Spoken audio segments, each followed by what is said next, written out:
એ ભગવાનની કૃપા ત્યારે આવે જ્યારે મંત્ર જાપ દ્વારા પરમ શક્તિની ઉપાસના કરેલી હોય અને એ તત્વ ત્યારે આવે જ્યારે એનો અનુભવ આપણે શરીરમાં થયો.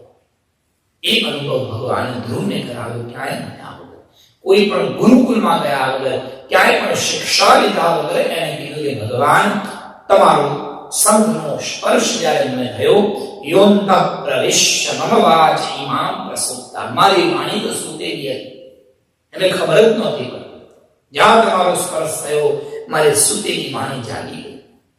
મને કશે જ નથી ખબર પડી, પણ ખબર નહોતી પડતી, મને કશી જ ખબર નહોતી, પણ તમારા સંઘનો જ્યાં સ્પર્શ થયો ત્યારે હવે મને એવી ખબર પડી ગઈ કે હવે દુનિયામાં કશું જ ખબર પડે એવું મારી માટે છે નહીં, કારણ કે મારે જેની ખબર પાડવી હતી મને ખબર પડી ગઈ.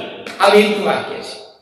વેદમાં લખ્યું છે કે એક તત્વ વિજ્ઞાનેન સર્વં વિજ્ઞાનમ ભવતિ.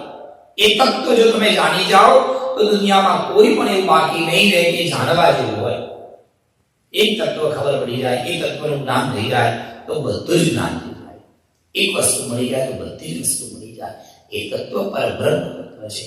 એવા અનેક શ્લોકમાં ધ્રુવ મહારાજે ખૂબ સુંદર સ્તુતિ ગાઈ.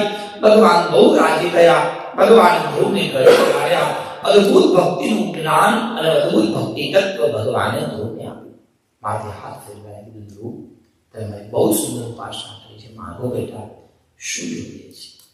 આટલી બધી મહેનત, આટલો બધો પરિશ્રમ, આટલી બધી સાધના ધ્રુવ ભગવાને કેમ કરી?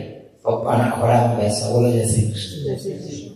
હવે જ્યારે ભગવાન આવ્યું ચરણોમાં પડી ધ્રુવ કહે છે, પ્રભુ મારી ભક્તિ તો મેં શેની માટે કરી હતી? આપ જાણો છો ભગવાન, મારે કંઈ નથી જોતું, બસ તમારું આ તત્વ, તમારું આ સ્વરૂપ મારી સામેથી ક્યાંય ન જાય, તમારી સદા કૃપા મારી પર બની રહે. ધ્રુવે ભગવાન પાસે ભગવાનને માંગ્યા. પ્રભુ બહુ રાજી થયા.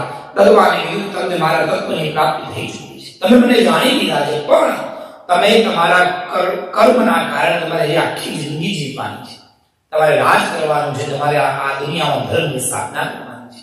એકવાર તમને જે જોતું હતું તમને મળી ગયું, પણ જ્યાં સુધી તમારા કર્મના બંધન છે ત્યાં સુધી તમારું જીવ આ શરીરમાં રહેશે, અને અંત સમય જ્યારે આવશે ત્યારે હું તમને દર્શન આપીશ અને તમને પરમ પદ ધ્રુવ પદની પ્રાપ્તિ થશે. આવા આશીર્વાદ આપી ભગવાનને ધ્યાન થયા. માતા પિતાને સૌને ભગવાનના દર્શન કરાવ્યા. ધ્રુવ પછી ઘરે ગયા. ચમત્કૃતિ વધી ગઈ હતી. ભગવાનના પરમ ભક્ત બન્યા છે ધ્રુવ. ઉત્તમ પણ એના ભાઈ એની પર જ્ઞાન આવ્યું. ધીરે ધીરે ધ્રુવ મોટા થયા, રાજગાદી પર બેસાડ્યા. ધ્રુવનો વંશ આગળ વધ્યો.